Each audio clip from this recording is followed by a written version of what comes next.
like the first 10 seconds get cut out of the recording, but Okay. I can Yeah. I'll check this time. Anyway, yo. Thanks everybody for joining us. We are without Daria again. Please antagonize her. Please antagonize her. Yeah, she's You apparently not feeling well today. know? But today we're here to bring you the latest in biohacking and genetic engineering and biotechnology. Um,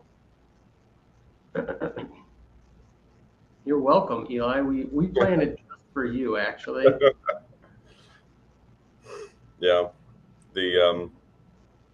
The bad thing about it is it's also around my lunch break, and so I just sit here being all hungry. Nice to see you also, Zane. Yeah. Let me try to connect my. We may have to upgrade Restream. 'Cause I couldn't go to my Twitter this time, so it's just going to my Facebook and YouTube. Said we had too many. Yeah, Restream is. I mean, all these streaming places are super annoying.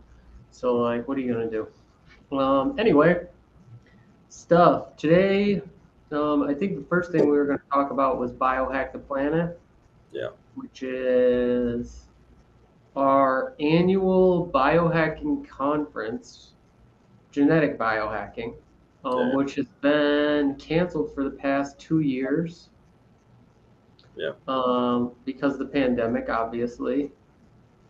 And we held it in Vegas in 2019, and that's the last time we had it. And now we're moving it to Austin, where the Odin is. We're located in Austin now. And yeah, it's going to be a really exciting time. I think right now we're limiting the ticket sales to like around 50 people, and there's just a few tickets left. There's like, no joke, 5 tickets left or something. Yeah. And it includes food, drink, swag, which is like a T-shirt and a custom-made tube rack and all this other stuff.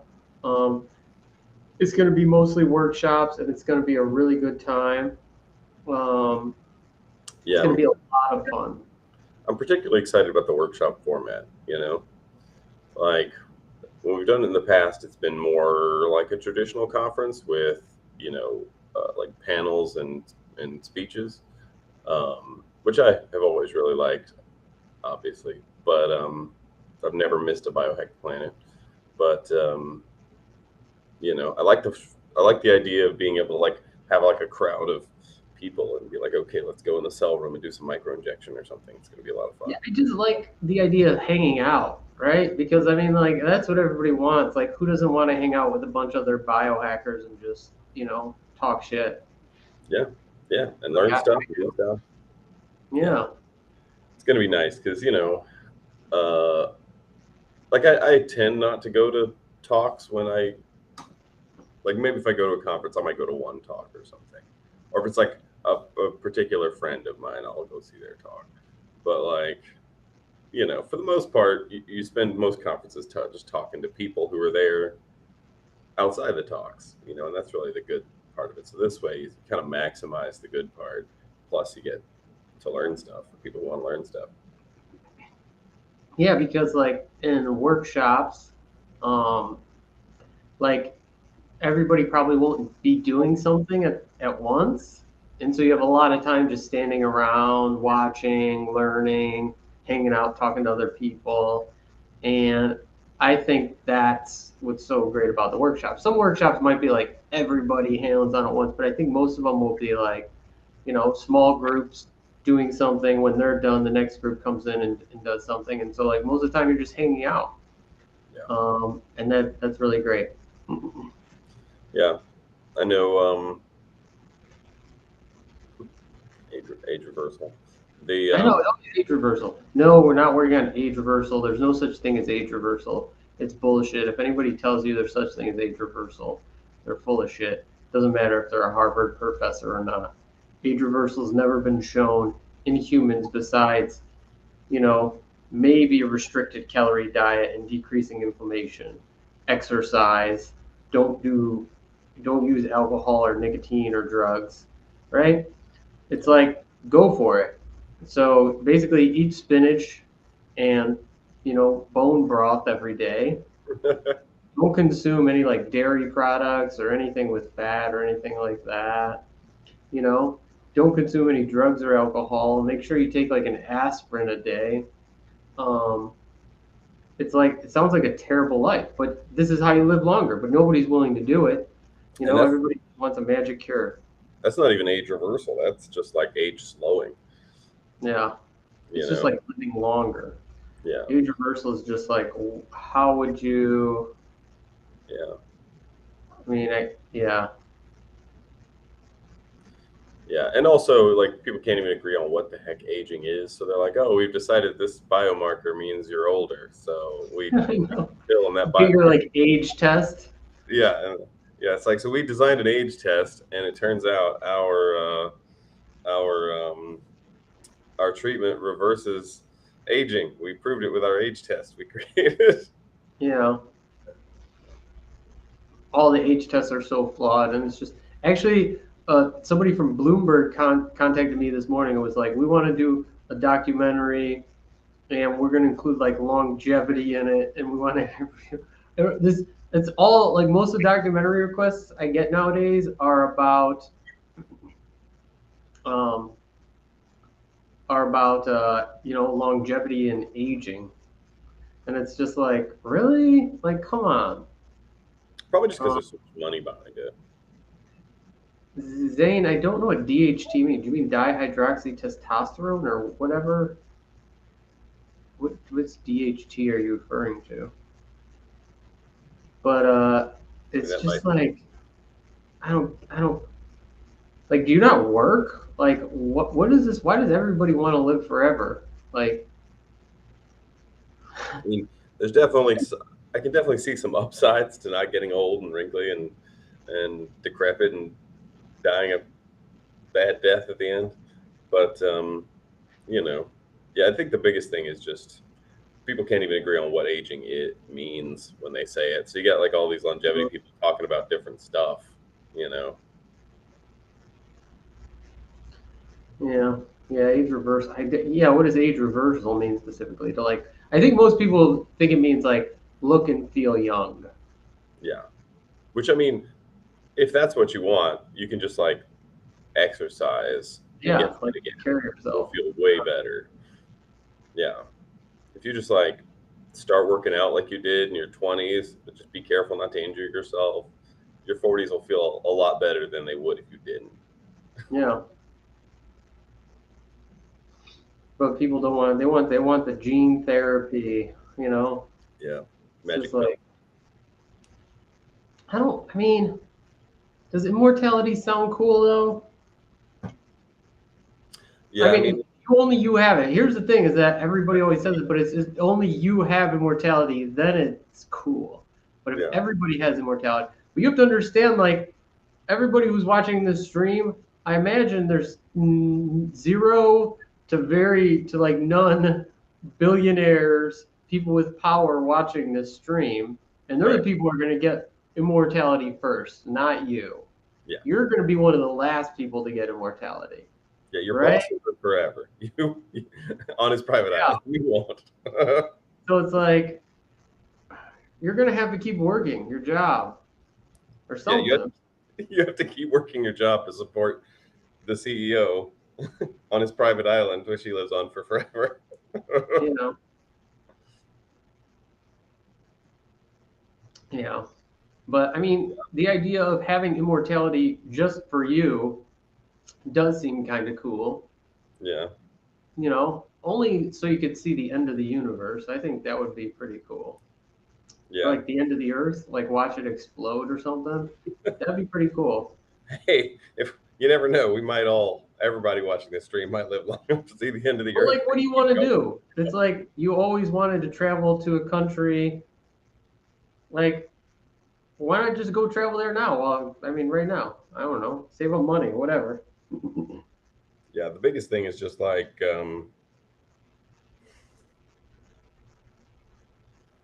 you know, I'm still they're getting on probably you. going to find out like to make aging like a real anti-aging thing. It's going to be something super amazingly invasive and dangerous. Like you have to clone Yeah. yourself, let the clone grow for 20 years, chop their head off, stitch your head onto their body. Yeah. Something like really extreme. Like not take this pill.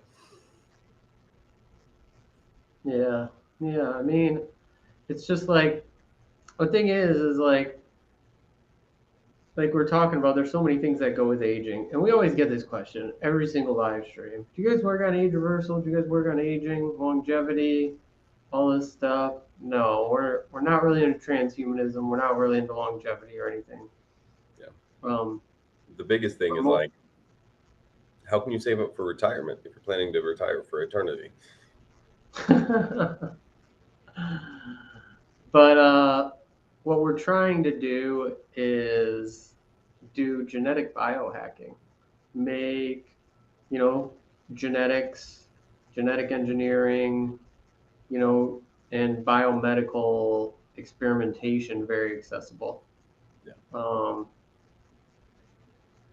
and it's just like, why are we not cloning Nobel laureates? Why would we want to clone Nobel laureates? That is the thing. Like, do you think they're extra intelligent? And by Yeah, I was gonna intelligent, what do you say. mean by even by intelligence? I think people don't think about these things. You know, we get lots of emails where people are like, "Do you have something that can make me more intelligent?" And it's like, you really need it if you're emailing me thinking I got something to make you more intelligent. So, good question. You know, Yeah. like, what do you think? I saved it for you? I haven't given it to anybody else, and like, you're the first one. Yeah. Um, Number two, it's like, what? How do you define intelligence? Yeah. Like, intelligence isn't something that's easily definable. You could say, oh, like IQ, but like IQ isn't a predictor of Yeah. anything, right? Yeah. Besides maybe how well you'll do in school. Yeah. And so it's just like, Yeah. The biggest thing is like most people with high intelligence don't end up like doing anything extraordinary with their life. They end up working for somebody else. And so it's just like I think probably a better predictor for like success in life is like risk tolerance or something. yeah, probably. Well, yeah, success in life actually a big one is like the success of the parents. Oh, for sure. Yeah. Which Yeah. is Being like so sad, yeah. but it's like true. Yeah. So somebody asked a question. All right. So what projects are you guys working on right now? What made Joe's fat cells harvest so hard? I may have missed this. You both said it was grueling. Um, well, like uh, I cheat. harvesting the fat for stem cells, like you gotta stick a needle in yourself, right, and try to suck out the fat um, with a syringe, which isn't like the easiest thing to do as you can imagine, or just like it's weird. It's like getting a tattoo. You know, it's like yeah, it's fine, but it definitely is like painful and you know it's like a essentially a medical procedure, you know? And so like it is difficult on the human body. It's difficult on my body. Dario would say the same. I imagine David would say the same. I don't know. And so like it's not something like you're not just like taking a little insulin syringe and injecting something in you. Yeah. It's a little more invasive than that. Yeah. It's a big old beefy thick needle. Yeah, it's a pretty big needle. So it's I think insulin needles are what, like 31 Yeah. and this one's 16. Yeah. It's really big. Like you could fit a grain of rice down this syringe. But yeah, so it was pretty grueling. Mine wasn't bad because I just used some lidocaine. Didn't feel But the anything. results are great. We've got tons of stem cells Yeah. that we've been able to grow. Yeah, and the bone cells are doing really crazy stuff now. Like they've really changed their morphology. It's not just like we can see bone growing, but also like we can see bone growing and the cells are like radically different looking. I think the bone cells Uh, are my favorite. yeah, the bone's pretty cool. Hey, Robin, what's up? Are you working on anything for maximizing eyesight, sense of smell, or anything of that? Not really. Eyesight is pretty hard because you're talking about the length of the eye is what affects eyesight, isn't it? Yeah, I mean, there's a lot of factors. I mean, you could probably like eyesight's also like one of those things where it's like defining. So like you could increase probably somebody's night vision or their color perception or something Yeah, like. maybe. But yeah, like a visual acuity, like how far away you can see, like that's a lot of shape. That's hard. Yeah, it is. Yeah, that's what glasses and stuff help do. They change like the focal length, right? Isn't that what it is? So that it like aligns everything with your eyes so you can see clearly. Well, I Yeah. guess I guess you could potentially engineer somebody who was born with like extra big eyes, like big old owl eyes. If you want to look at what experiments we did, just search the internet. Look at my Yeah, Wikipedia page. Um, we're not going to go through and list off all the experiments we've ever done. yeah, you'll Um, have to just look through my Patreon or something for mine. yeah, Zane, I think that's I true. don't Is have that a medical Wikipedia page. advances are more important than immortality? I think that's here's the thing, and this is the thing that I believe that we believe in general. You know, the CDC and the biohackers is that like if you can make information accessible, then people will use it and people will make biomedical advancements like all these things people want, right? I want to be able to see better. I want to be able to smell better. I want all this stuff. Like people will be able to make these. I want hair. I want to grow, be able to grow, don't want to be bald. People will be able to make these advances. Yeah, And you have to make stuff accessible for this to be possible, right? Because it's not like David and Daria and myself can do everything. right. And I think it starts small, like there's certain stuff that you can do that's a little bit easier, like the DNA vaccine that we did for COVID, right?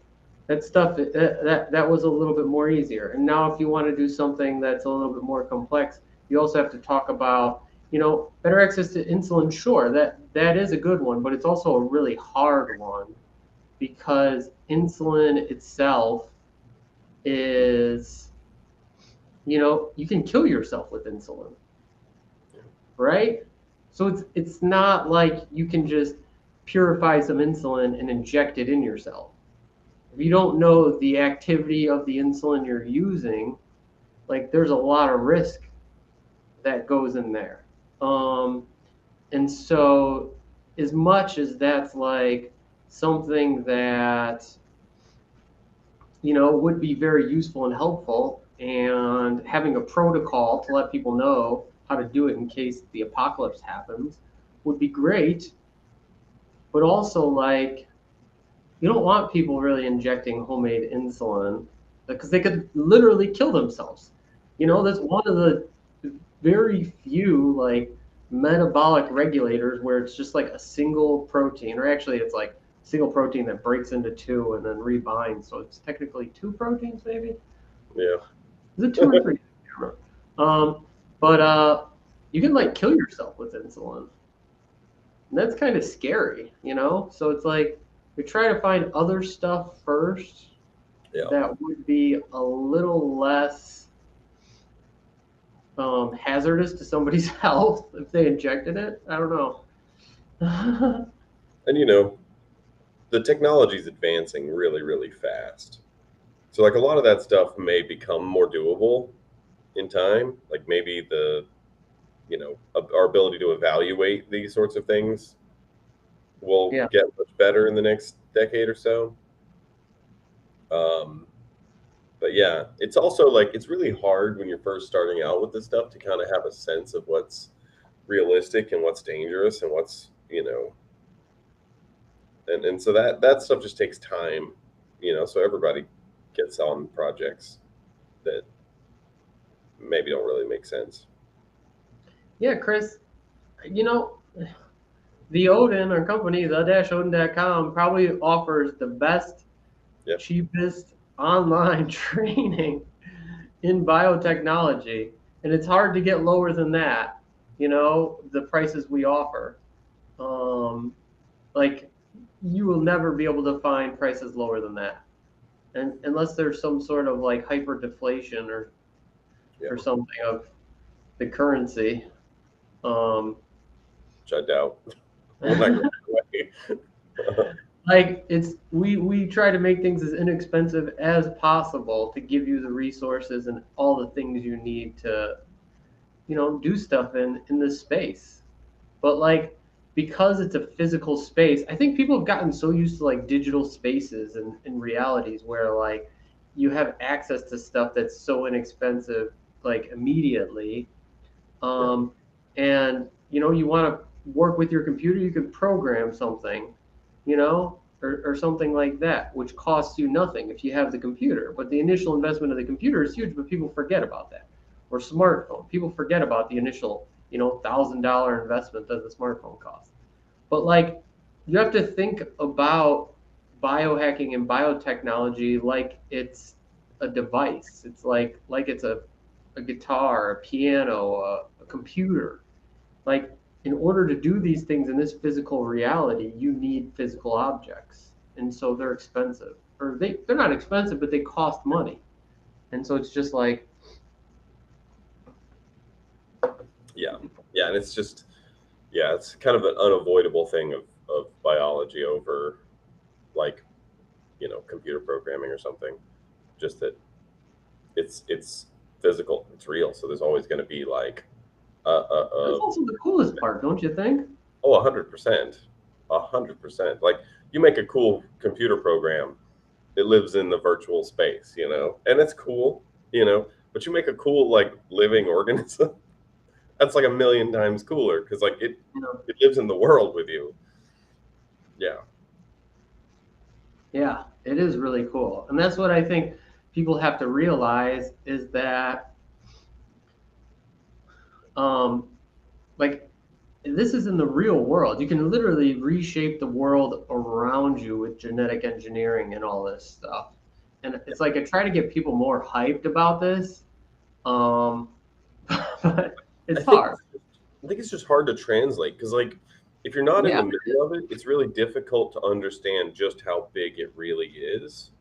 It feels like people like immediately jump to like medical applications and yeah, stuff yeah, like that, but that's just because that's what we've done with it so far.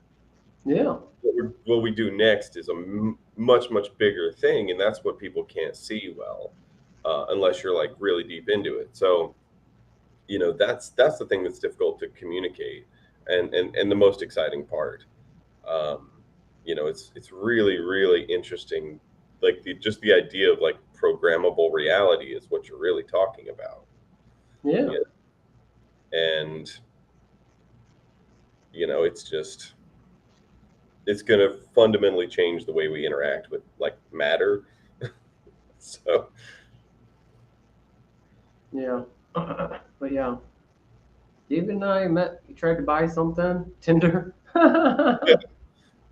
yeah, I was looking on the internet for ampicillin because I had just set up my lab. I didn't even know biohacking was a thing. I just decided to teach myself genetic engineering, um, which in retrospect seems very optimistic of me. Um, and so I was looking for stuff. I knew I needed ampicillin. I couldn't. All I could find was like LB with ampicillin already in it, really expensive. And I was like, why can't I just buy some ampicillin? And so I'm looking around and I find the Odin website, like the original website, like shortly after it was started, really, and bought some ampicillin. And it was so cheap, and honestly, the website looked a little sketchy. I was suspicious, so I was like, I'll pay with PayPal. I like those websites because nobody likes them because they don't like look fresh and like, but Yeah, like I like it because they're just like so simple. Like, when your goal is to find something you want to purchase, just like a generic website where you can easily list all the products, easily search all the products, and they're categorized. Like to me, that's the best website. But everybody wants all these slick looking websites that are like, I Yeah. don't know. But you know, when you're buying something at like a tenth the price that you've seen at other places, and other people are like, oh, and you need a prescription, and it costs all this, and blah blah blah. It's like, okay, I can just buy it, and so I just bought it, and then it arrived, and it worked, and then I had some other problem. My E. coli was growing weird, so I wasn't really using LB, and you had an offer to like call and get help with stuff, so I called and then you answered and then helped and then you sent me a bunch of other stuff like real LB and Oh, stuff. you really called? You called. Wow. Yeah, Yeah, you do like to call people. yeah. Well, it's just so much faster because like if you call and somebody picks up, you're done in 2 minutes. Yeah, it depends what it is. To me, Yeah, I like the asynchronous communication because then I could like shoot somebody an email, do something else, you know, and like wait for the response, you yeah. I know. like the waiting part. To me, it's like maybe they like I have to keep checking and wondering, and I don't know if they're gonna get back to me. Yeah, We don't have another series coming out on Netflix per se, but we are working on a feature-length documentary about biohacking with me, David, and Daria, which is coming along. We hope to show something pretty significant at the Biohack the Planet conference. Um, I don't think it will be released to the public then because it just won't be ready. But we'll probably at least maybe submit it to some film festivals and things like that. It's uh, it's really cool. We've been putting it together and editing it, and the footage and stuff like that is really great. Yeah, so we're pretty excited uh, to have the documentary and show some stuff in a and the, couple weeks. and the cool thing about that is this will be the first time biohackers have made their own documentary, which is going to be really different. So Yeah, like so it was directed and produced by us, and with some help from some other film people. But yeah, it was directed and produced by biohackers, filming biohackers made for people. yeah, and that's the cool thing because like normally like you get like a documentary filmmaker, and so it's what you end up with is the documentary filmmaker's view, like their perspective of the biohackers that are the subject. So it's Yeah, interesting to have like a biohacker's perspective of the biohacker as a subject also, because like there's the like there's as much behind the camera as there is in the camera or more. And so like that's the sort of unseen actor in the space is the editor and filming and the choices that are made for like what's on there. And so like ever since like I was in documentaries, now I like see the camera work and the people when I watch something. And so like you can yeah, feel the hand of the editor. And so like to have that hand be the same person, the same people trying to say something about themselves, you don't get this like outside perspective built into it, which is yeah. nice. There's no filter, at least not much. The conference is Labor Day weekend. You can find the conference by just searching Biohack the Planet 2022. It's like the first link. That's not an ad. Some biohacking conference advertises when you search biohack the planet. It's funny. Um, yeah, so it's first thing. It's Labor Day weekend. Get your tickets because there's not many left. Yeah, if you need like a discount or something, just contact us and we'll help you out. But yeah, no, it's not the one in Beverly Hills. Uh-uh. For a transformative 3 day experience. No, no, this will be in Austin, Texas. It was really scary. I mean, here's the thing: is like you're trying to portray this intensity of biohacking, which it really is. It's like people. biohackers are at the cutting edge of biotechnology, pushing it forward. And talking about like the stem cell experiment we're doing and like extracting this stuff. Like, there's no videos online of people doing this stuff to like tell you how to do it or figure it out. There's nobody there to give you information about like how exactly you harvest your fat the fastest. The only way to do it is to like try, and it's it's hard. It hurts, Yeah. but it's like a sacrifice to push technology forward. Yeah. To keep it at the cutting edge, to let people know, hey, you want to grow your own stem cells? This is how you could do it in your home, right? There's never been access to biotechnology knowledge like that ever before. Yeah. Yeah. And yes, I'm in Austin too. Yeah. Hopefully Daria will be here, but it's unclear at the moment. We're Yeah. hoping to get her here in time for Biohack the Planet. She's still in Ukraine right now, trying to figure out things. But yeah.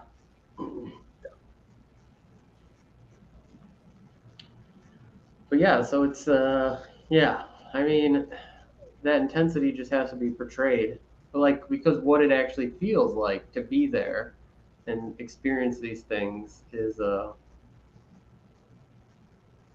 gonna ask where the running lady was. Who's the running? Are you talking about Daria or um? I mean, everybody's tried to use transposons or something like that as gene editing before. This isn't the first time, so who knows? Yeah, But it's good that there's lots and lots of different people trying lots of different things. Like that's how you find stuff. yeah. So Yeah, and that's kind of also the point. Is like if there's lots and lots of people at home trying stuff, we'll find lots of things. And like, you know, we've got our opinions on stuff, but like maybe some of these people that are interested in longevity will do some crazy stuff and prove us all wrong. You know, yeah, we could definitely be wrong. for So sure. Yeah, yeah. It's my most and least favorite thing is being wrong. I see that. Yeah, I can see that. Hmm. Yeah. How do we create smarter dogs? Yeah, that's one I've actually thought about. It's not as easy as you might think. Like there's there's obviously some human genes that are linked to intelligence, so So it's not we impossible. got the question. You could just splice a bunch of stuff in there, and try a bunch of different things, but it'd probably be really terrible. But there's also a good bit of genetic difference in intelligence between dogs. So like poodles are consistently really, really high intelligence, and like beagles are really low intelligence consistently. So there's some things that could be examined, but yeah, I mean the easiest way is just get a poodle or a German Shepherd or something in the like Shepherd family because they tend to be much smarter. Training them. I know, right? That's a thing. I Yeah, and mean, that's the thing. It's like, what do you define as smart again? the gap of intelligence, I think a lot of people are interested in intelligence, but I think the gap of intelligence is more knowledge than it is like having something special, right? Like, Yeah, I went to graduate school, and I don't think, like, if you look at standardized testing, I didn't do very well. You know, I wasn't like horrible, but I was more like average than exceptional, right? And then I went to graduate school and got my PhD, and everybody was like, "Oh, you must be so smart," and all this stuff. And it's like, no, I didn't. Like, I wasn't ever considered like exceptionally smart or anything like that. It was more like I spent time learning things and accumulating knowledge. And I think that's the place that people forget, right? If you want to be a good, you know, ballerina, you have to practice all the time. You have to gain that experience and knowledge and skill.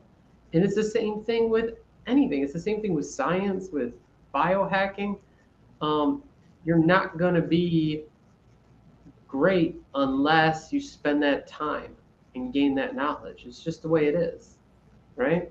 So um, I don't think intelligence in and of itself, like obviously there are deficits that are hard to overcome, right? Yeah.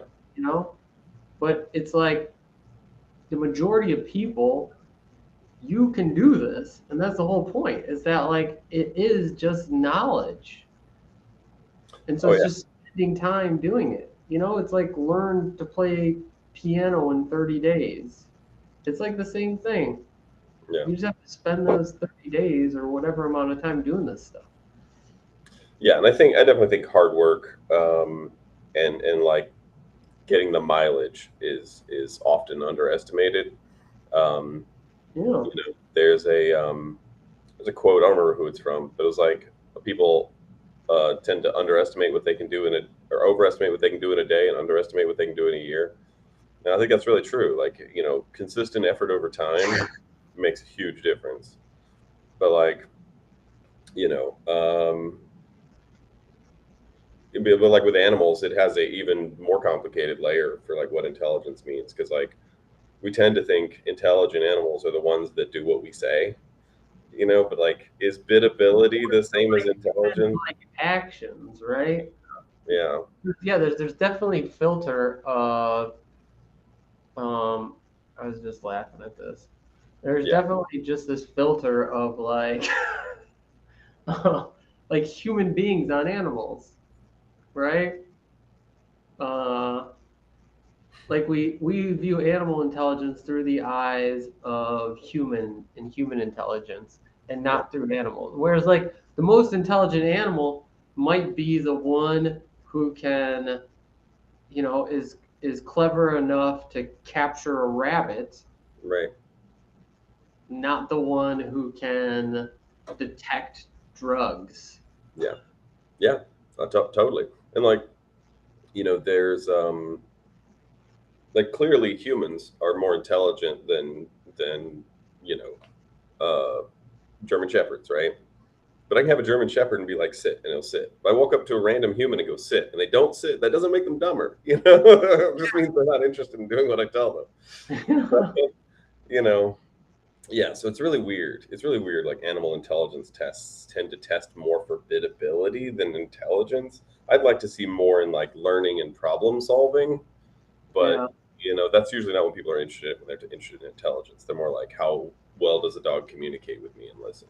And sometimes it can be very hard to, yeah, measure those things. Yeah. Yeah. And Yeah. I still say the most intelligent dog I've ever met by far was a Neapolitan Mastiff named Achilles. He's the only dog I've ever had that like intentionally tried to trick me consistently. And he learned so fast. I tricked him a lot because he would want things and he didn't care what I wanted him to want. And he would try to trick me, and I'd have to trick him, but I could only ever trick him once. As soon as I did the trick once, he was like, okay, that's never working again. And so he was very, very smart. But Neapolitans generally aren't known for their intelligence. Yeah. But yeah. So like intelligence, when thinking about engineering it or like modifying it, I think a lot of these things that people want is the thing is like you can have those things without genetic engineering. To me, they're not that interesting. Like a little bit, but not too interesting. You want bigger muscles, it's like work out, take steroids, or you want to lose weight or something. It's like you want to be more intelligent, like learn stuff, Yeah. you know? And that's the It- other thing is, with learning stuff, like learning, like you kind of learn new algorithms, like new pathways for thinking about stuff, and you can apply them in a lot of different spaces. So you end up with like the more stuff you learn, the more tools you have to learn new stuff and apply it to different situations.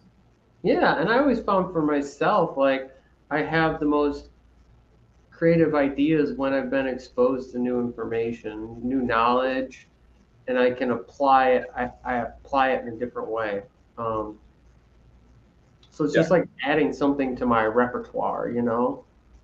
Yeah. Yeah, exactly. It's like a new tool in the toolbox. You can like pick this up and it's like, oh, let me think about this as a, you know, energy gradient. Maybe that'll help illuminate the idea for me. I don't know if humans are necessarily lazy. They're just like we're animals. We're not meant to work Yeah. 40 hours a week, you know? Yeah, we're meant to work just hard enough to not be hungry anymore.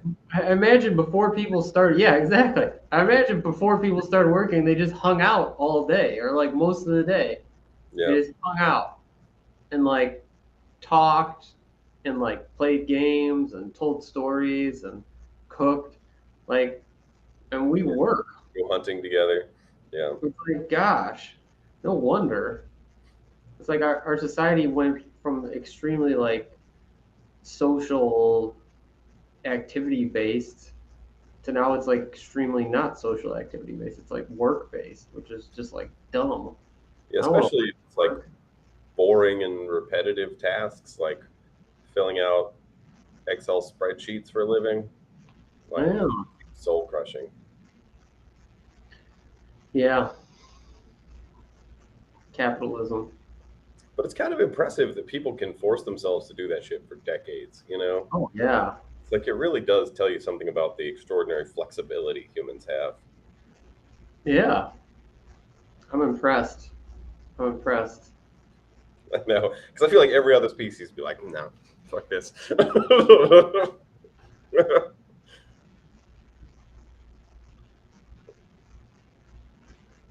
But yeah, like that's I think the goal is to take that time you work and invest it in something you want to do.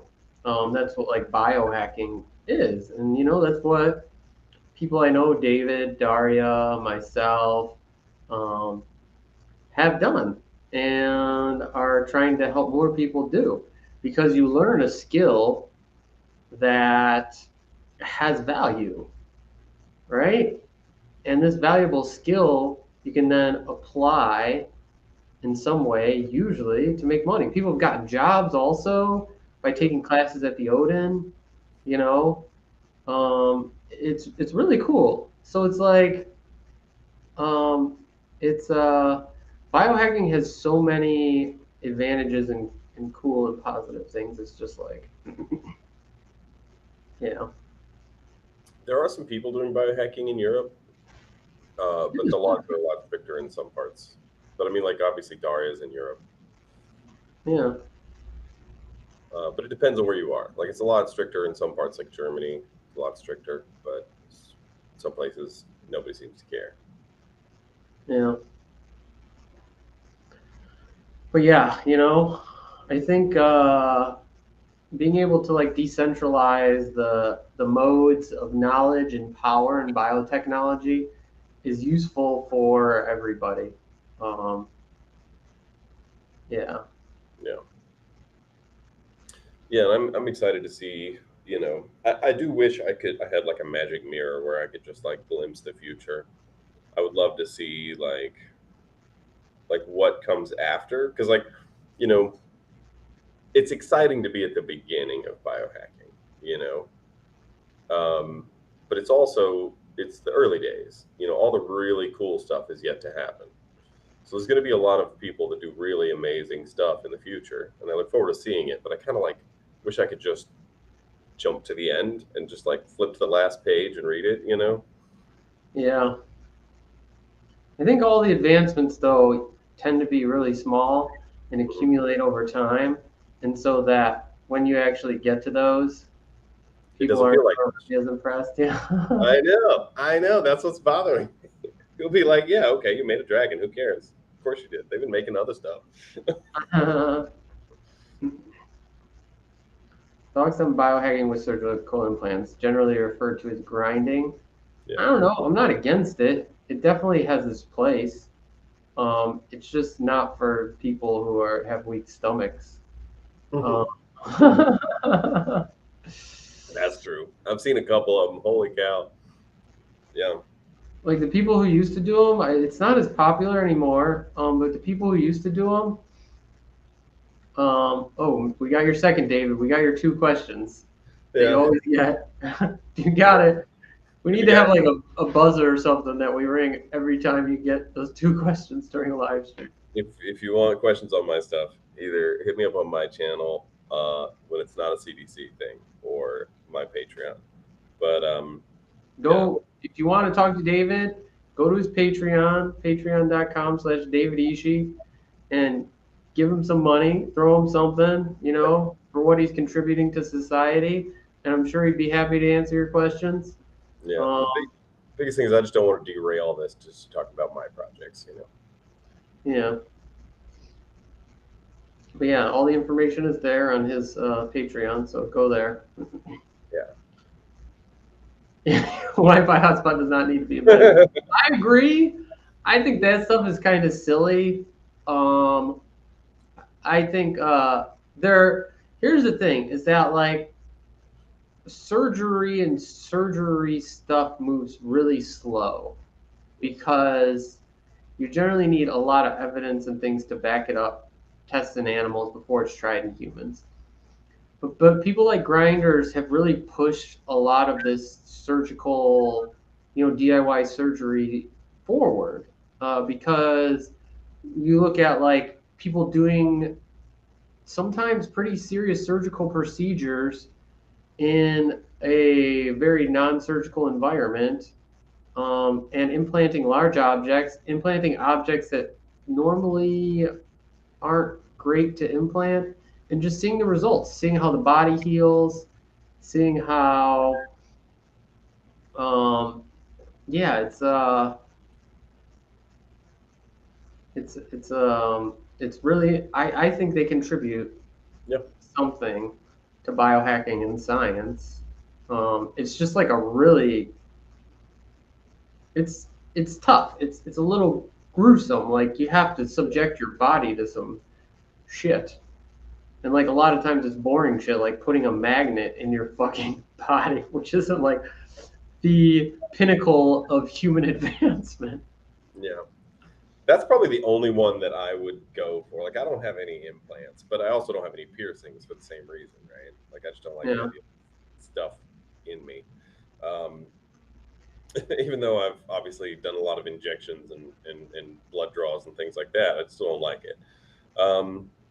But the magnet one's probably the only one I would do, just because it like changes something, you know, like then you can have like magnetic fingers, which is different from before you did it. But yeah, as far as why they're called grinders, I think Rich was telling me it's basically a video game reference to like people who grind to improve their characters, just like Yeah. hard work to make your character better. Yeah. When do you see gene editing being safe enough for the adult brain? I mean, probably both now and probably never also, because like it really depends on what you're doing. I don't think like it's like getting it to the brain, which is the hard part. Yeah. I think, You have to which do like is nervous system injections. because you have to eject it into your spinal column, Yeah. which is like not a that's not like a minor procedure. Because like you could seriously hurt somebody, obviously sticking a needle into their spinal column. What the fuck, Yeah. And so it's like, and you've seen those needles, man? They're like 16 gauge, and they're like, fucking like. Uh-uh. So it's like, I don't think that it's like doing genetic modification of the eye. The problem isn't like, can we put like rhodopsins in the eye or something to change what light that people can experience? That's not the problem. The problem is you got to eject your eye Yeah. correct away, right? Like, who wants to be a test subject for like Yeah. Especially like DIY that shit. I mean, what do you do? Set up a couple of mirrors so you can get the right angle? inject dye in their eyes, which is Yeah. really like it seems like chances of losing my eyesight versus like the what I might get might be like not the proper risk reward. Yeah. Yeah, but as far as like you know, like a approved gene therapy for people with chronic neurological diseases, like I see that coming probably relatively soon because like there's a lot of people working on different stuff. And so like I don't see one. I think I've seen some FDA trials where they were doing some central nervous system gene therapies, but like, you know, safe enough, it means a lot of different things. Yeah, it does. And I think generally it means like um, access to like a decent standard of care for the experiment that's happening, Yeah. right? And it's like people can make their own decisions on this stuff. Like if you want to try to implant body armor into your shin, like that's on you. Go for it. But I think making stuff widespread is ultimately the goal and not one offs. Yeah. And so it's figuring out how to make these things safer and easier for everyone. And so that, you know, people like are able to do it without getting hurt. Yeah.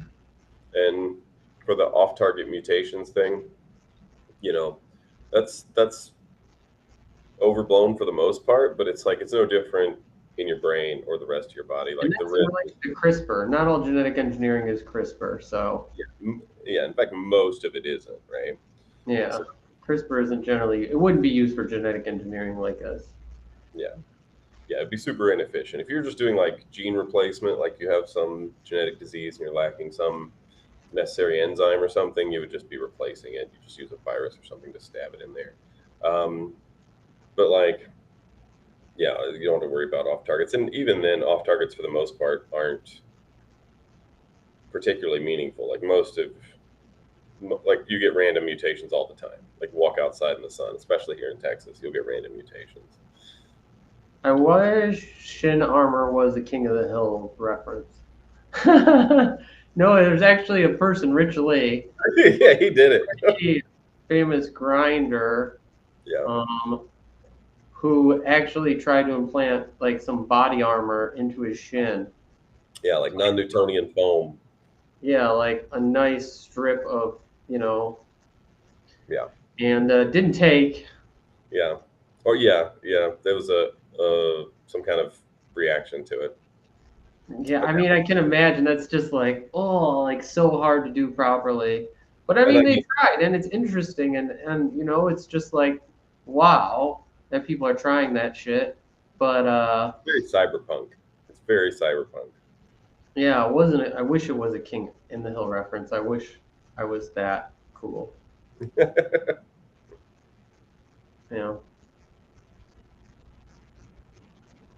Yeah, if you take a yeah, that is one thing I'll say. You know, like I think the like implants and stuff definitely like tick my like I really like cyberpunk box. You know, like I don't actually want any of them in my body because I don't like stuff in me.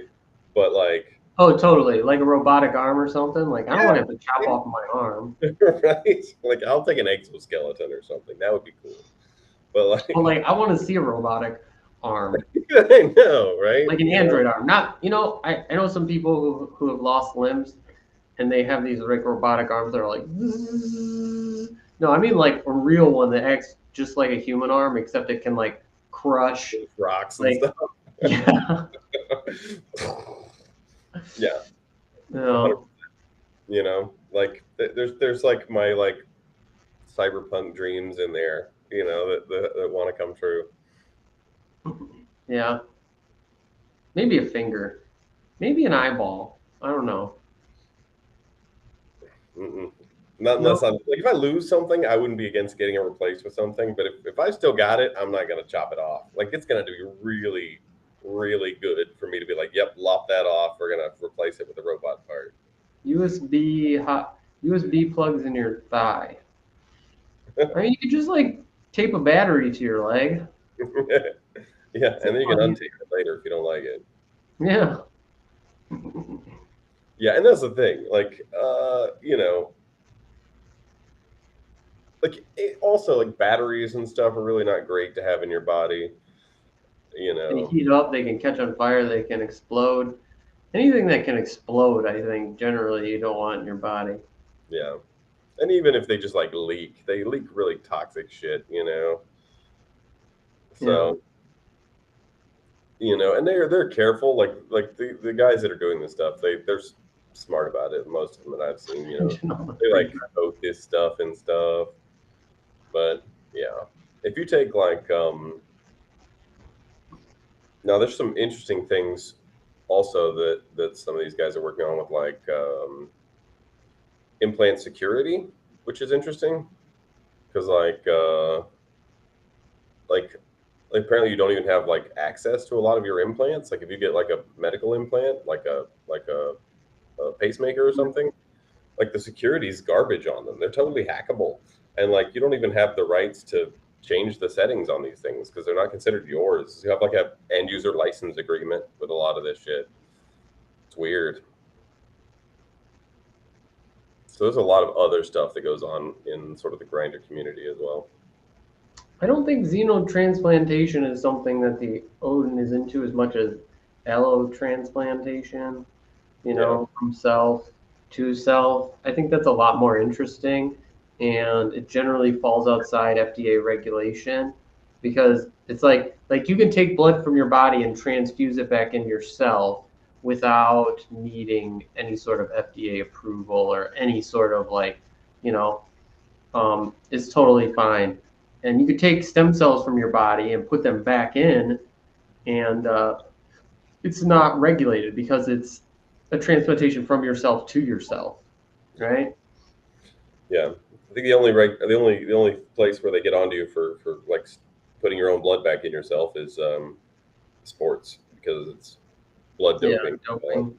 Yeah, Yeah, so like with stem cells and stuff like that, one of the projects we want to work on is looking at wound healing obvious. with the stem cells that we grow outside of our body, and then putting them on wounds and seeing how well they heal. It's just really interesting. I I kind of like the idea of like keeping a incubator in your home with just like stem cells, you know, that like whenever you get wounded, you Just just like like smeared on. yeah.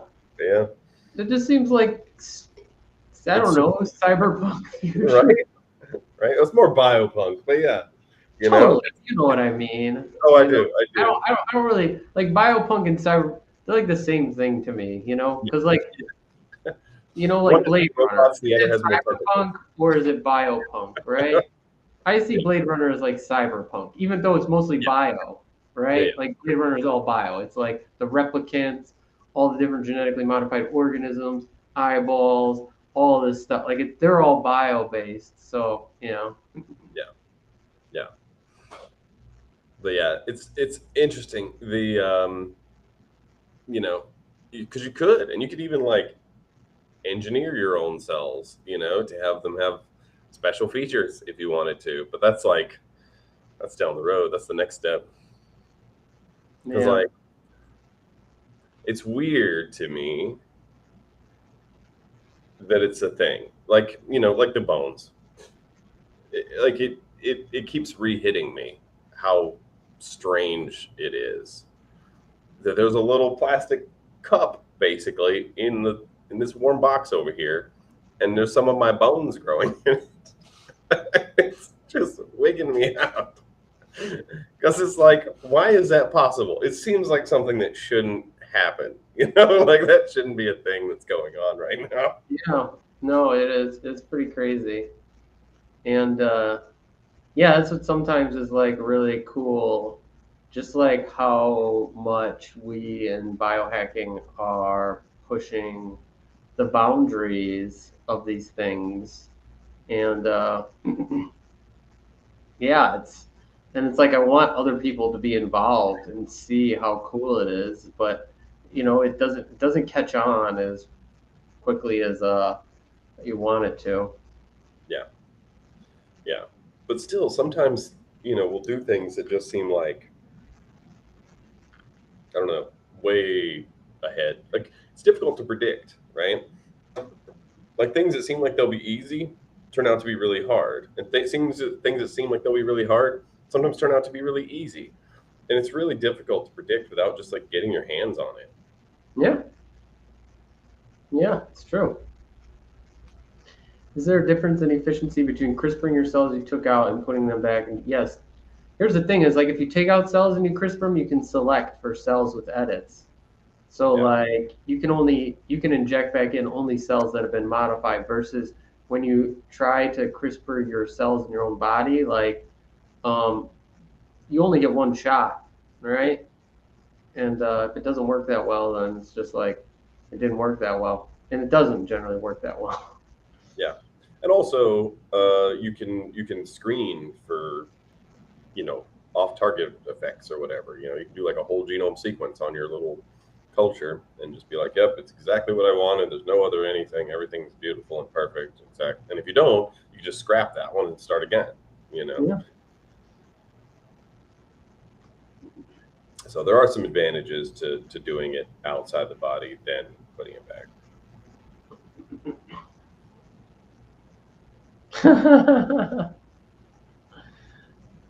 I don't know. I mean, photosynthesis in humans, I'm sure you could get a few cells to do it. Would it contribute anything to your body and your health? Probably not. Yeah. Um, I mean, you can probably so, just like eat a tablespoon of sugar and make more yeah, sugar and get more sugar that way than you probably would make all day. yeah. Even if you sat out in like the sun with your whole body, you know, like, yeah. Yeah. Like, look at a small plant, they're just like 90% leaves. Yeah. Although I planted a cool tree last night. We got some trees. Their whole like trunk is green, and so they photosynthesize on the trunk and the leaves. Nice. They're covered in spines though, so I got stabbed a bunch of times trying to plant them. It's like a weird cactus tree, Oh, yeah. but they're pretty, and they're supposed to be really drought tolerant. So even though I've got a bunch of dry, dead, gray or brown grass, I'll have one green thing at least. Yeah. Right on. That's pretty cool. Yeah, and they make these really pretty yellow blossoms in the springtime.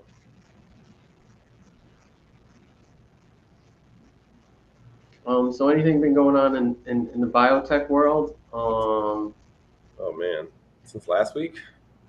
And Uh, gene engineering and gene editing. let's see. I heard that like there was two deaths from Zolgensma. What's that one again? That's the spinal muscular atrophy gene therapy. Oh, really? Yeah. I mean, What was I the think it's talk? because it's. I mean, I don't know if they found out or know yet, but most of these are just from like such a high dose that they just have like liver failure because all the virus accumulates in the liver. Yeah, Because it's a whole, they're trying to affect as much of the body as they can, right? Because it's spinal muscular atrophy, yeah, that they have super high doses. It's just like a really high dose, you know? yeah. It's that's something. I remember what was it? Probably 3 years ago, they had the first deaths from AAV. Because like AAV doesn't cause disease, so that's why everybody wants to use it. But I forget what the disease was, but I think it was in a clinical trial. There was a couple of babies that honestly they were dying anyway, but they gave them this monster dose. Like honestly, I think it was like 10 times bigger than I've seen anybody give it to an adult, and they didn't make it. So there's definitely like a maximum, no matter how safe the particle Oh is, yeah, yeah. that your body just Yeah, it's not can't. specifically. Yeah, it's just like Yeah, liver failure from the accumulation of viruses or something. yeah, Um, the yeah. other thing in biotech news, Ginkgo released their quarterly earnings. How'd that come out? I think they losses of like 50 million the quarter. Maybe didn't So they just get like $1 billion last year or something? So 50 million yeah, on they have wow. pretty big cash reserves, so they're losing about 200 million a year. Well, their losses last quarter were pretty huge. They were like 500 million because they had when the stock after the stock went public, they made a huge payout to like the CEO and board and stuff, which was like 400 million. Um, but yeah, gosh, losses of like 450 million in a quarter. I'm not even talking for the year. Yeah. I wish, yeah, I don't even Yeah. know. I wish we could have the money they forgot to round up to as our whole budget. Yeah. Yeah. You know. Yeah, it's just and most of their money now is coming from they are doing like biosecurity screening of viruses and shit. That's where most of their money is coming from, like government projects, I imagine, uh, to screen wastewater for biohazards and biosecurity stuff. Yeah. Have you guys had any contact with people charging 50K to clone your dead dog in Austin? I haven't. I've heard of, Yeah. yeah. Yeah, if you make a, but that's one I did hear something about. People talking about Tasmanian tiger making a comeback. But I think people have been talking about that one for a while. Yeah, I mean, anybody can claim anything. George Church has been saying they're going to remake the Bring back, woolly mammoth for 10 years now. Like, I yeah. don't know. To me, that's not news. It's just like, show me Yeah, something. And then yeah. it's If news. you got an embryo and you just implanted it in something, now I'm excited. Like that's the big thing. Like, show me the freaking animal. Like, what else is that? Like, I'm confused. Yeah. See, but like, you Anybody know, can plant anything and anything. Like, I don't know. the big problem with the elephant isn't like getting elephant cells and CRISPRing them to be more like mammoth cells. Like, yeah, I believe George Church could do that. The trouble is nobody's ever like cloned an elephant or done IVF with an elephant or anything remotely close to that with an elephant. Because, like, first of all, what do you have to do to collect an elephant egg? Like, you got to extract an elephant egg from an elephant. Like, that's big. Like, it's pretty invasive to extract. Like, what do you do? Knock the elephant out, go in there with a samurai sword so you can like dig down to a fallopian tube? Like, elephants are huge. Oh, yeah. What big elephant egg? Like, elephant ovum are. I Like, think I think I looked into it one time. I think they're about the same size as human ones. So I mean, they're pretty big for cells, but not crazy oh, big. okay. Well, they're not. Oh, okay. Yeah. But still, it's like it's buried under like this much flesh. Like it's super invasive to like dig that deep Like a in, needle that's like 10 feet long. right? Or like how do you like even get like normally they use ultrasound to guide these things, but can ultrasound penetrate that deep? I don't think so. Like there's so many technical hurdles to like getting an elephant. It'd be way easier to bring something else back, something that like we've done before. Bring Yeah. back the dire wolf or something. No. The dire wolf. That's your favorite go-to. Hell yeah, I want a dire wolf. Who doesn't want a dire wolf? Huh. I don't know. I'm not for or against dire wolves. They seem Yeah, okay. I But think won't it everybody. end up just kind of looking like a regular wolf, and everybody's gonna be Oh like, yeah, yeah. Dire wolves weren't as big as people think. Like they're not as big as they are in like movies and stuff. They're like 180, so they're not as big as a lot of dogs. Like a lot of mastiffs and stuff are like mastiffs are like the biggest yeah. like, wolves that have ever existed. So the So people probably be just disappointed. They'd be like, "Is that a wolf? yeah. You're So there scamming." are some theories that their coloring was different than like a gray wolf, but nobody really knows. So it might be possible that like you get one and he's like tan or something. Maybe something interesting like some spots or stripes. But yeah, for the most part, it would just look like a big sort of a little bit stockier than a gray wolf. Yeah. Yeah. That would be like a hard one because everybody would be disappointed. Yeah. What you'd have to do is you just have to go in there and tweak IGF a little bit. Teach Just people what they're after. genetically modify it, make it huge. Yeah. I mean, isn't that what they did in Jurassic Park? You know, they're That'd be like, pretty cool. they're I like, would you know, get yeah, like a giant wolf. Though I don't know if I'd be well.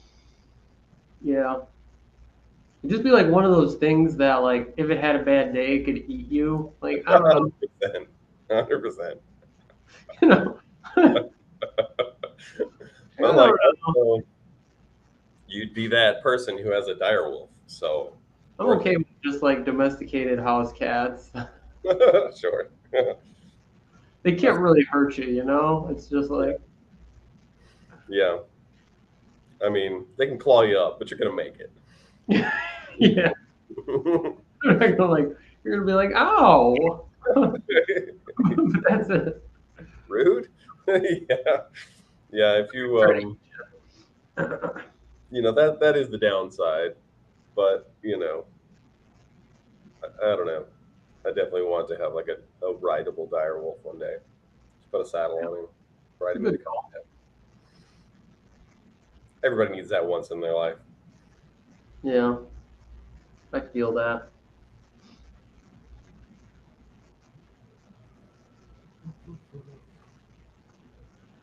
Anyway, dire wolves. What else? What other questions you guys got? Today's been a pretty question Nothing. intensive day.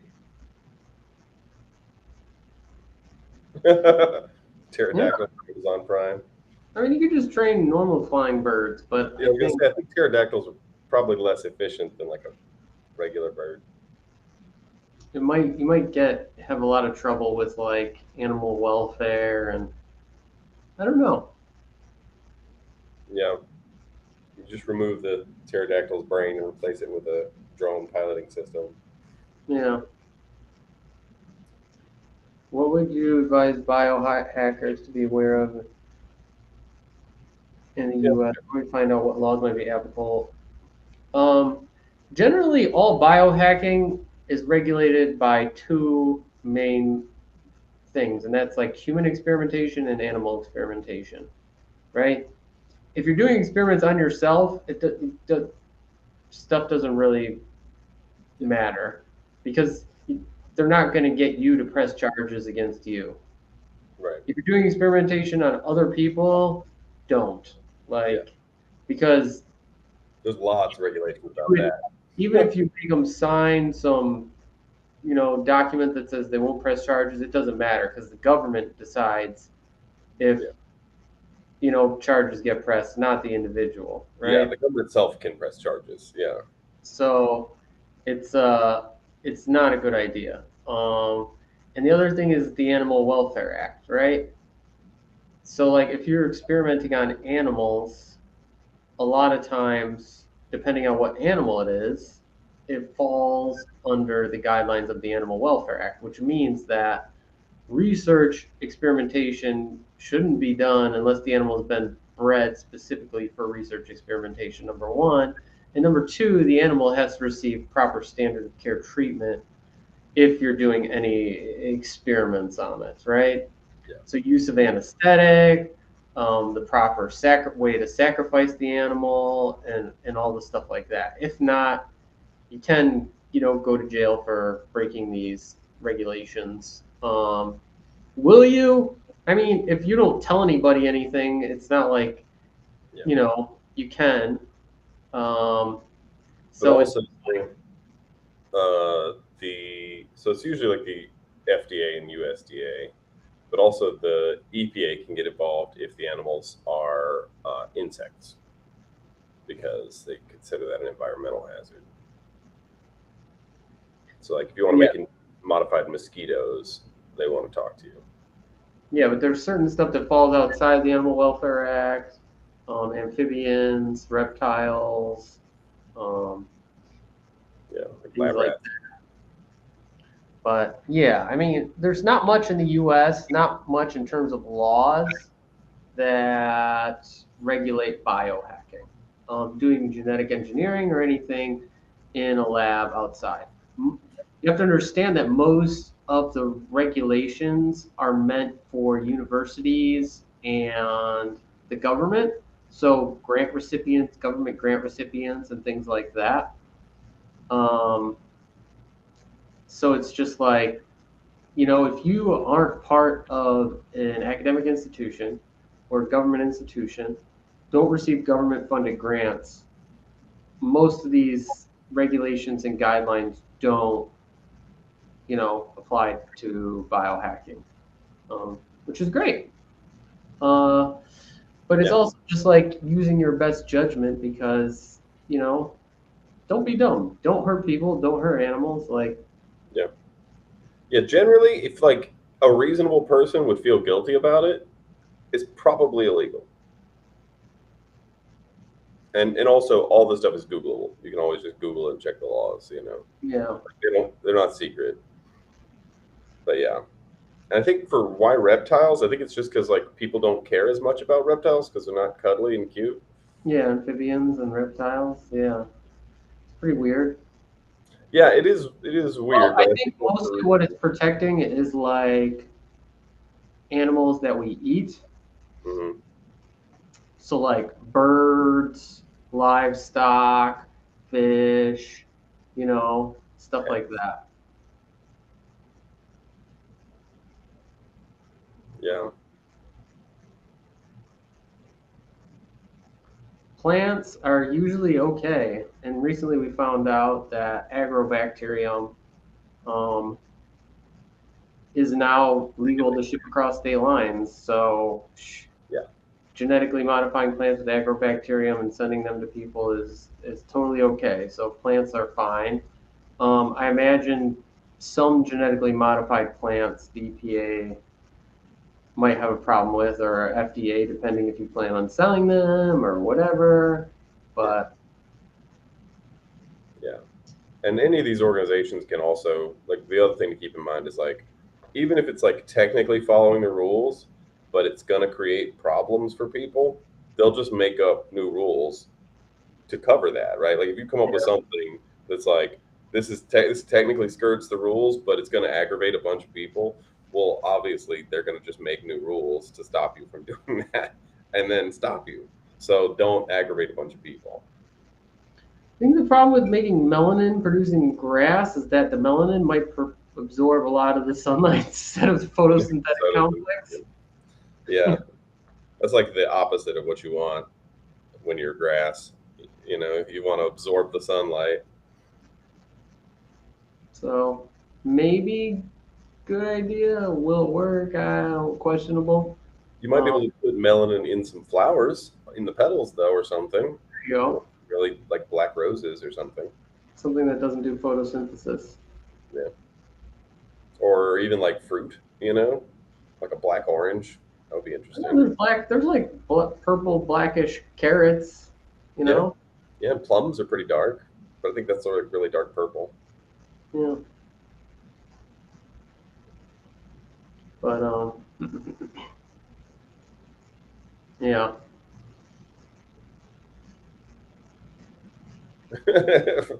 GMO fat-tailed gators for a fry-up.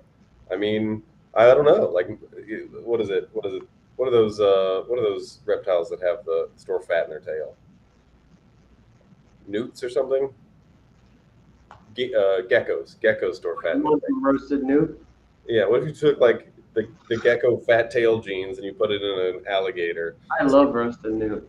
a big juicy alligator tail with like lots of marbling. It might be the new thing. I've had alligator. Yeah, I've had alligator. But yeah, maybe that's the I thing don't that's know. Eating alligator just seems. I don't know how they farm alligators for meat, or if they just like wild hunt them, or what. I guess like I know a seems lot of like people hunt them, we got a lot of meat out there. There's like a lot of different types of meat. It's like, do we need more? I don't know. but yeah, Yeah. a lot of yeah, the reservoir. the Jackson Reservoir, Ross Barnett in Mississippi. They introduced alligators to control the beaver population, and now it's overrun with alligators. And so they have alligator hunting season. So people go out there and hunt alligators. But like hunting alligators is scary. Yeah. Like, they bite back and you're in their territory. So it's like, I've never gone alligator hunting, but that's because, I don't like the idea of getting like sucked underwater and death rolled. Yeah. Thoughts on the pig heart transplantation? Um, it's interesting. I think some people suggest that the reason it failed was there was like some virus Yeah. that they didn't test for that got in and was. Unexpected. I think like one of the problems with the pig heart is, I mean, one of the great things about pigs is they're like an easy-ish animal to work with. We've worked with them forever in terms of livestock, and people have done IVF and all this stuff, and it's really easy, I guess. So breeding them and genetically modifying them is not the most complicated thing when it comes to like animals, because a lot of animals out there can be kind of complicated, like dogs, Like dogs. more than you expect, right? Yeah. You expect them to be like pigs, but they're not. And so they are a good like model organism to work with, I think. Um, and so that was a terrible joke. I liked it. I appreciated it. Of course you did, David. It's as bad as one of But of course, I think they're a great model organism to work with. I think it's just going to take a little bit of time before it gets to the place where it's really useful. But I think it's great. And I think it's something that will be used more in the future, for sure. Yeah. Yeah, and I think they'll probably just end up creating lineages of pigs that are more and more humanized. Yeah.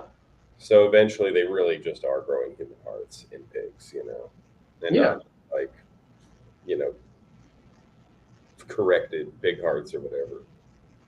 But yeah, I mean, there's only so many genes you can replace before it's not even really any meaningfully different because we're not that different from pigs genetically. Yeah. So, you know,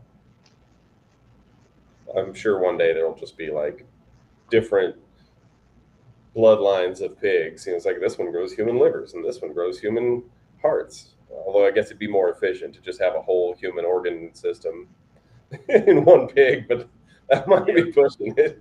People might be like, I don't know, it's getting weird. Growing human organ sacs.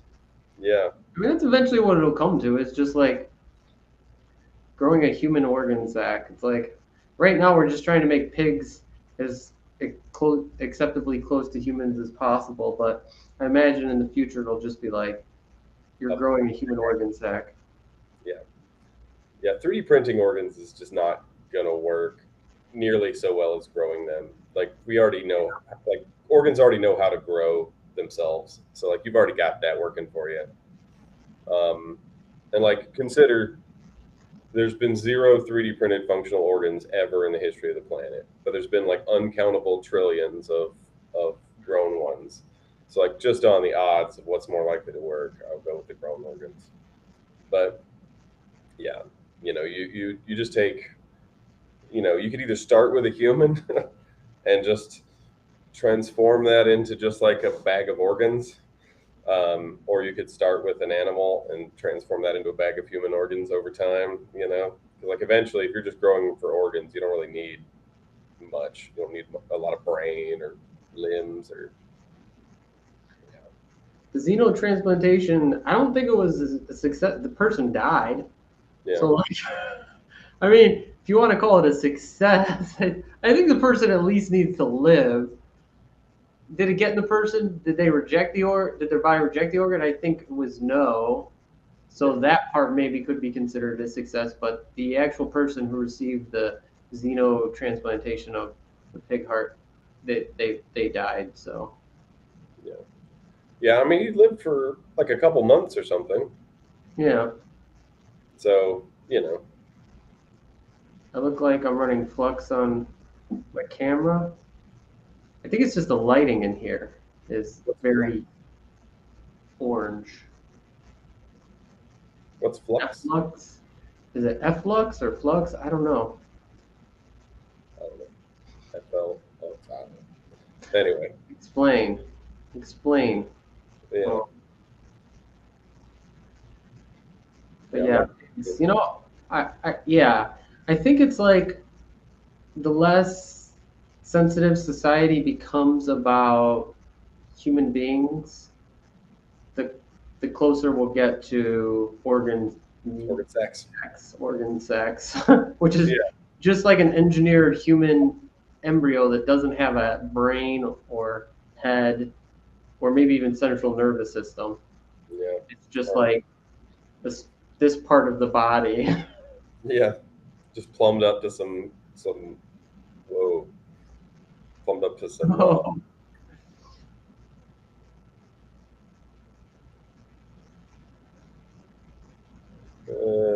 Yeah, I mean, here's the thing: is that like you can 3D print primitive organs, and by primitive organs, I mean organs that aren't so complex, right? Um, Organs that are much more complex, like say a heart, is probably going to be almost impossible to 3D print, right? yeah, Because it's so mechanically complex that I just couldn't even. It'd be like trying to 3D print a motor. yeah, Like you can't. You can 3D print the parts of a motor and then try to put it together, but like a heart isn't necessarily something you can put together. Sure, you might be able to like stitch it together and like grow it some more and do all this complex stuff, but that seems just like so much more difficult than just growing it in some animal. yeah, yeah. I mean, like we throw away millions of hearts a year, right? Or turn them into dog food or something. And so it's just like, because like hearts, like first of all, you need like vascularization. So it's like not just one cell type. You got to grow like muscle tissue and all the like things that be connected, and they have to be all be oriented in the right direction. You need nerves to be hooked up correctly. You need blood vessels to be hooked up correctly. You got to put like a single blood vessel, like a little capillary. It's like multiple kinds of cells in very specific arrangement and orientation. And like, how do you get the nozzle to like twist the muscle cells into the right orientation and then stitch them together? Way harder than just grow a heart, because like Yeah. you can just take embryonic stem cells and just grow a heart, right? I mean, like that's the thing you can do. Like, You just have these Edison lights, so it makes it look orangish yellow in here. oh yeah, yeah, yeah, and it's just way harder when you already have spontaneous self assembly baked into cells, right? Like it's already there. Like anybody who's ever had a kid has already like done whatever exactly what was necessary to create a human heart, right? Like it's just that simple, so like you can like we don't have any trouble making hearts. We do it all the time, super easy, because cells do all the work for us. So like, Yeah, 3D, the whole 3D printing biological stuff is way overhyped and it doesn't really make much sense. yeah, It's just like you like 3D printing steaks and stuff like that. It's like that makes no sense, right? Like a cow produces like 50 steaks, yeah, right? Perfectly 3D printed for the cost of like what is it? Like $20 a steak? yeah, Never going to be able to achieve that. Never. yeah, and also it's like, there's just no, like, it just doesn't make sense to manufacture something that will self-manufacture. You Yeah. know, it's like if buildings built themselves, nobody would go around building buildings. You know, because like you don't have to; they build themselves. It's like that's why we don't build trees. We could build a tree or something that looks like a tree, but nobody bothers because they just grow themselves. You just go get you one. You know, so it's like self-assembly is like the best part of biology, you know?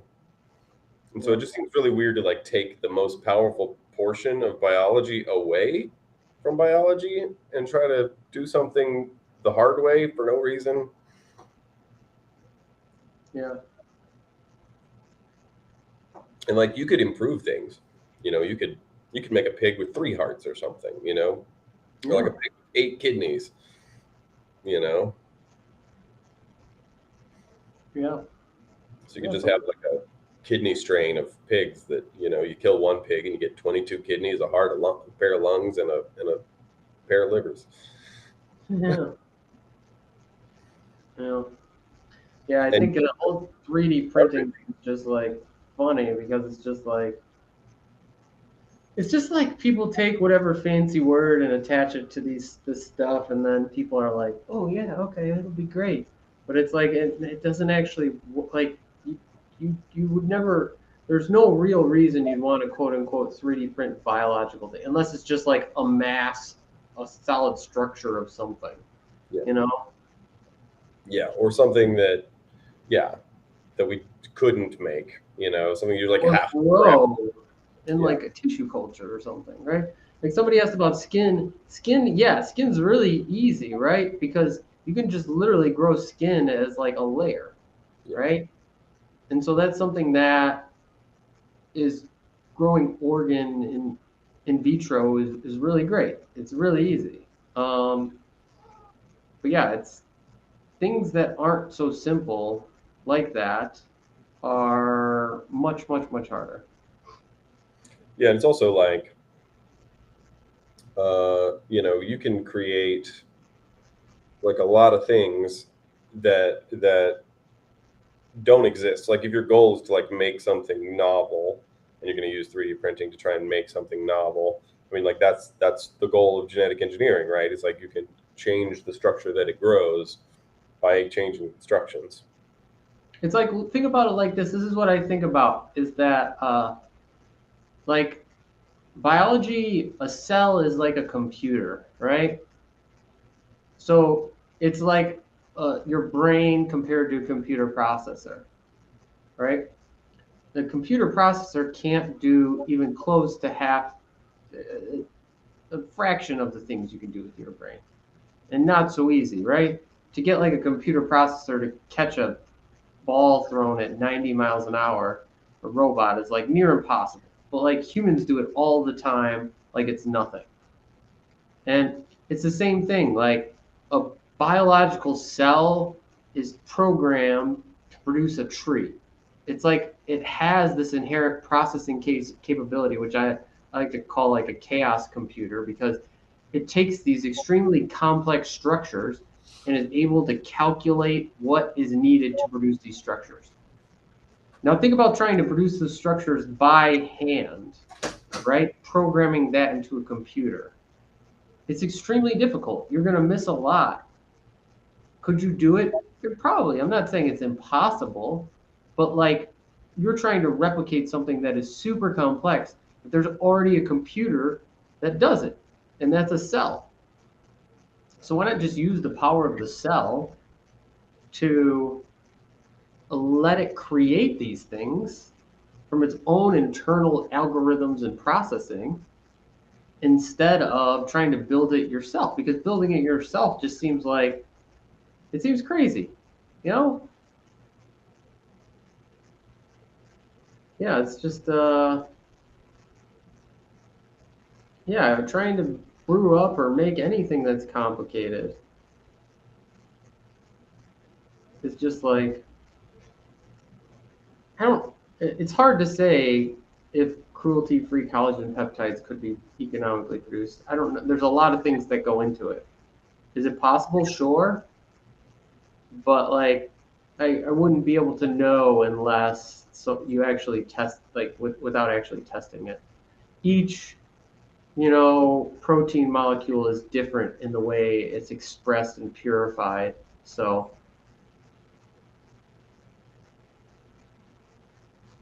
154 mile an hour, that's pretty fast.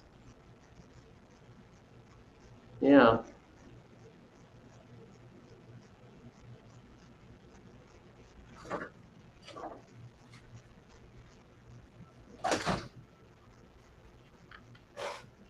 Okay, I'm back. Yeah, it also seems like it just wouldn't. It doesn't really give you anything because, like, you still have to grow all the cells. You just prevent them from organizing themselves as they grow, and then you organize them after the fact manually, rather than just having them grow and organize themselves at the same time. What's best? You don't need animal production like we talked about, like a human. I mean, the best thing would be to make human organs in a human organ sac, Yeah. right? But replicants, you need replicants. yeah. Like how to produce that and how to make that. I think the first step is artificial wombs. And Yep. then once we learn how to do artificial wombs, then you could genetically engineer stuff and grow it without the need for a human host. Yeah. And you could grow it specifically for the organs and harvest the organs. Yeah. Yeah. Or you can do things like I mean, you could engineer a whole species. I don't know what to call it. A lineage of humanity that only existed. Like, this is pushing the edges of bioethics, I'm sure, but like that has no brain, has no consciousness, you know, no limbs, no whatever, and it's just like a sack of limbs or sack of organs, and like just enough other stuff to keep you alive. And then also like remove like the immune system maybe, and remove like anything that would like cause problems in other people, like blood factors and stuff like that. You know, that you could grow like a sort of bulk based human organ producer creature. Yeah. But that would probably be the best. Yeah, I mean, as far as like just like most functionally useful, that would be the best. Whether people would go for it is a whole different question. Yeah. Because it does feel like ickier. Yeah, it does feel ickier, but it's the kind of thing that like you would take little steps for, and each generation would be a little more comfortable with until people. Yeah, of course. What you can do, just let people die of heart attacks and liver failure. That never stop people. I don't know. Let's be honest. You know, and that's the thing is, I mean, just people, ethics change over time, you know. Yeah. And what we feel like is pushing ethics, other people will not feel that way. You know, nobody knows what the ethics of the future will be. We don't. They can change really fast sometimes. Yeah. Yeah. But yeah, you know, so it's interesting, and you know, it might be that people do like an ethical workaround and like humanize pigs, and then turn the pigs into human organ sacs, and then eventually there's almost nothing left of the pig. Yeah. You know? And so many humans keep calling them pigs, you know. Yeah. Yeah. Yeah. Keep calling them pigs, even though they have like half the human genome in them. Yeah, exactly. And the half that's pig is the part that's identical to the human genome anyway. Mm-hmm. Thoughts on universal. We're back again. We've made the loop. I think it's the person being a. Oh, okay, okay. I hope. Yeah. Can you say hi to you? You are from Spain. Hi, person from Spain. Is that like special? Isn't there like tens of millions of people who are also from Spain? I don't know. It does sound like a great idea for a body horror movie. I agree, and I'm sure somebody's probably made a B sci-fi about something similar. Yeah. But you know, but you know, we do pretty unethical stuff right now anyway. Like, there's a black market for organs. Like, yeah, that's true. You know, like there's a certain number of people who've like woken up in bathtubs with their kidneys missing. Or just like people who are willing to sell their organs from their body for money. Yeah.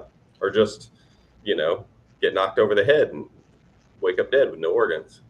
How much would you sell an arm for? Like, let's say it gets cut off just like at the wrist. Nope. Zero. No amount of money. Come on, that's a lie. Nope. 100 million? Wouldn't do it. Come on. $1 billion. You're totally lying. I'm Like, how really not. for $1 billion? Like, what reason? You could have the best replacement made. Sure, but And not only that, you would also like you wouldn't even need to do anything with your hand anymore. You could like pay people to do stuff. Like $1 billion? Come on, you're lying. Like I think no. most people would do anything for $1 billion. 500,000 minimum. Oh no. I think I would be like, it's got to be in the millions for sure. A hand? I mean, $100 million. Like that's fuck you money. You can do whatever you want. Like Yeah. for the rest of your life. I don't know. I feel like I don't know. I wouldn't like that at all. I feel guilty about it for the rest of my life. Guilty? Guilty about what? I don't know. I feel like I betrayed my arm. I know that's weird, but that's how I would feel. You betrayed your arm. It's not a sentient. I mean, it's not even a I sentient. know. It's just how I would feel. I'm not saying it makes sense. Wait, what? Yeah. Yeah. I mean, it would have to be in like, I think the hundreds of millions for me. Somebody said 100 million for your hand.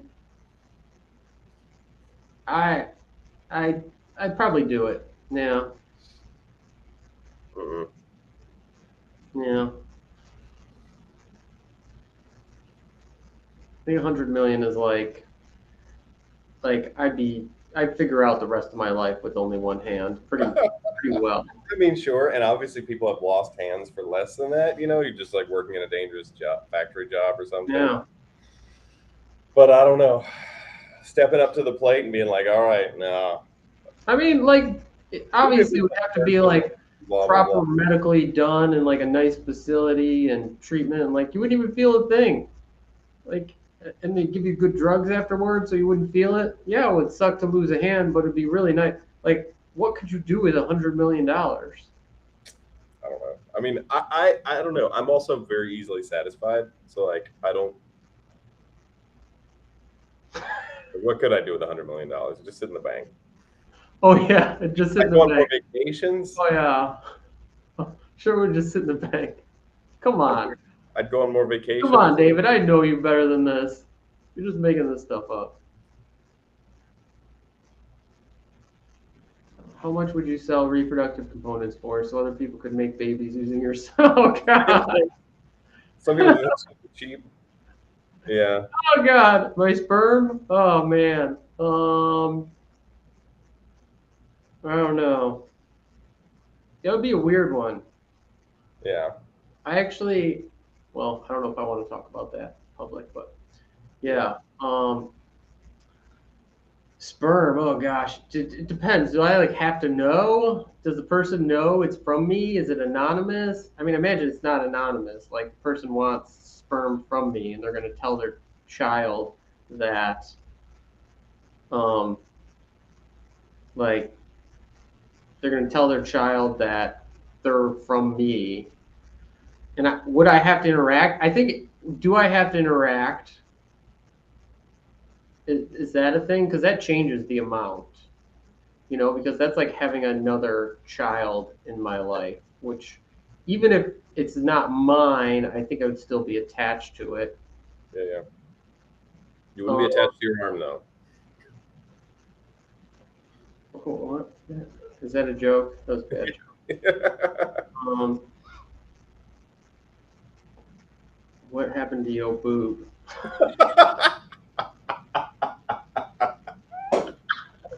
I don't think you'd call it a side effect. But yeah, I don't know. If somebody came to me and said $1 million to have some of your sperm to make a child, I'd probably do it. Yeah, that I could probably do, right? But yeah. What's your price? I mean, for $1 million, sure, probably. I talked to Paul about it first because it affects her too. But yeah. $1 million?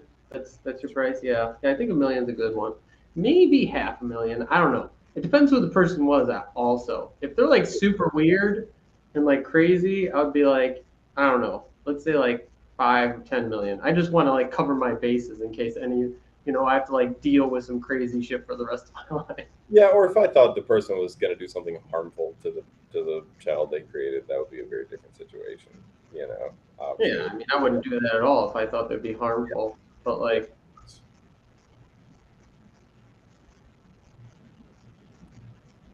Yeah. So you end up with and that's the thing. It's like it's weird. Like the ethics of the 21st century, like the late 21st century, is going to be a lot of weird bio stuff. I think. You yeah, know, it's going to be a lot of this kind of questions because a lot of the stuff's going to be more doable. Like the only reason we haven't asked a lot of these questions is because it was impossible before. But like it might not be might not be unreasonable for somebody to be like, man, I love your eyes. You have such pretty eyes. Can I buy them from you? And like maybe you have to think about that. yeah. You can go get you some store-bought ones and they get the baby blues you've always liked, but maybe it's worth the money. I don't think you can turn mesenchymal stem cells into sperm egg cells.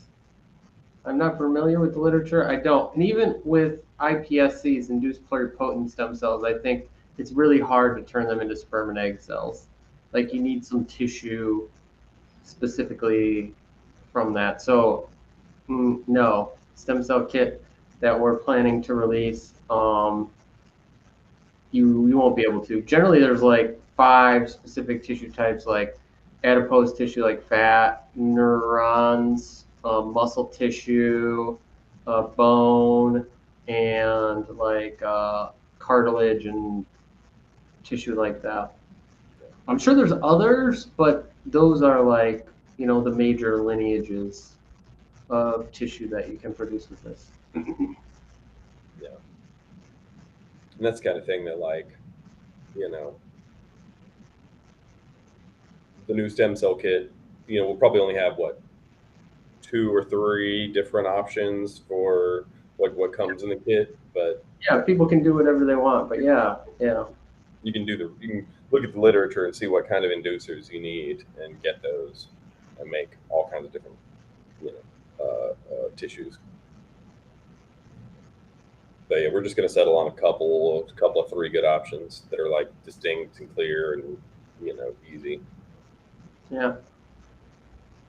But yeah, these stem cells are just, they can't turn into everything. Only certain lineages of things. Although you could always turn them into induced pluripotent stem cells yourself if you want to, and then get crazy with it. Yeah. And then the nice thing about these cells over like HEK cells is that HEK cells are not exactly human anymore. Like they have chromosomal rearrangement and gene deletions and stuff like that. So like these will be like normal human cells. So if you do turn them into iPSCs, they can still turn into everything. I don't know what would happen if you tried to make a HEK cell an iPSC. I don't know if it would work or if it would work, if some things are just lost. Yeah. Can you grow chicken tenders? You came pretty close to growing a chicken nugget. Yeah. Do you have bucket list projects when you sell those hands for 100 million?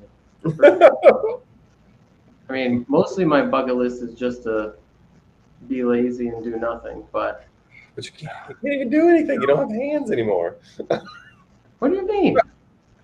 You'd be walking around like, oh, I'd love to play some video. Oh, With one hand? well, I guess with one hand, you got to get a special You controller people made. who only have one hand. This isn't like a unique situation. Sure, I know, but like, I don't know. I don't think it's worth it to me. I don't play video games either, so it's not like, Sure. that's not like my. Yeah. I The don't know. amount of things that I couldn't do that I do right now that require 2 hands, um, I can't think of anything. Yeah, I can think of a bunch of them. I would Yeah, like it. Yeah. like what? Like just all the various work that I like to do and things like that. Like holding a nail from a hammer or something like Sure. that. I Yeah. know, but you don't need a hand for that. I mean, sure, I could get like a prosthetic. Prosthetic, easy, Yeah. easy thing. Like a nice one. Anyway, projects. What I would work on. Yeah. I think all my projects revolve around doing something with animals or plants that is significantly different than what we've ever seen before.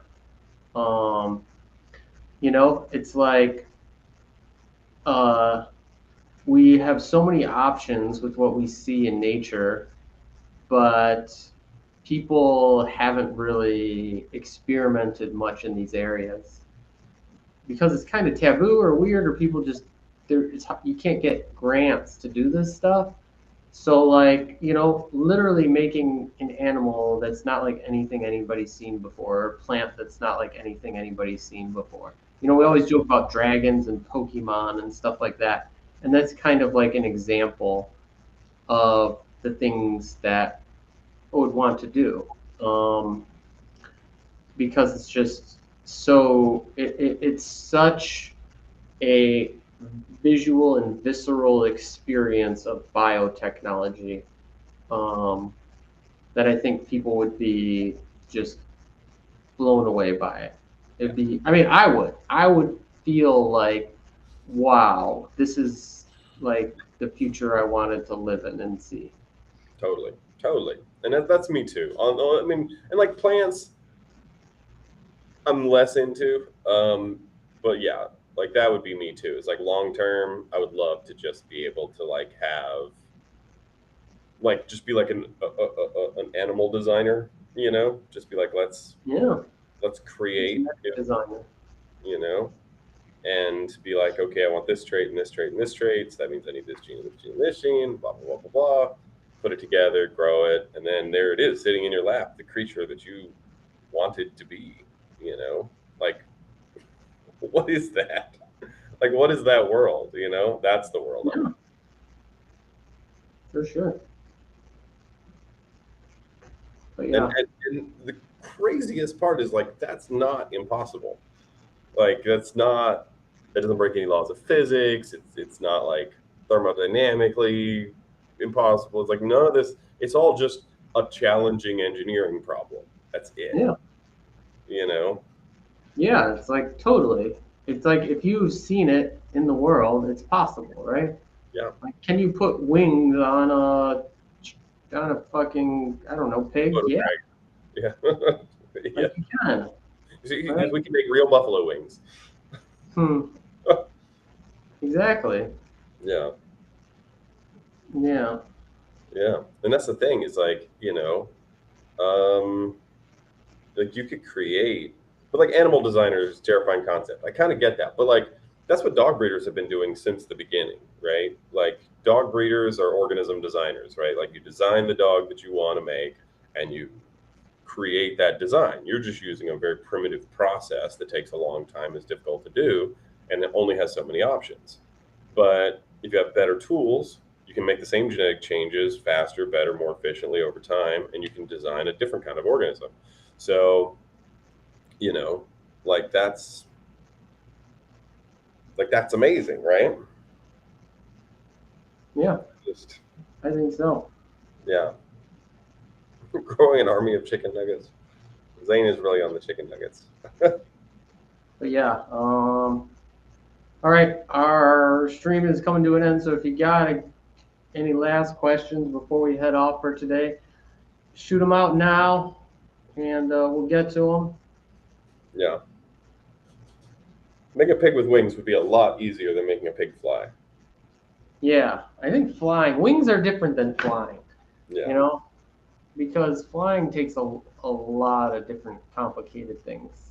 yeah, Like they said, giving a human wings isn't complicated necessarily. It's like having the pectoral muscles that you need to like actually move those wings while you're flying is like yeah. huge. And then the cardiovascular volume to keep powering those muscles for more than a second or two, also huge. See, Crystal, I like it. Just grow a new hand, like, right? Or just like buy a hand off of somebody else for cheaper. Just profit in the hand game. Sell your hand, buy a hand from somebody else. Ugh. Somebody with lower standards. Can we grow an elephant-sized bird? I don't know, but like, it probably wouldn't be able to fly. Birds are generally like very light, but I always think about like growing a tree, a, a corn stalk the size of a tree or something like that. You know? Yeah. And you can also do like yeah, there's just so much. There's just so much, you know. And like plants are interesting because you can do like polyploids, so you can do all kinds of crazy hybrids just right off the bat Yeah.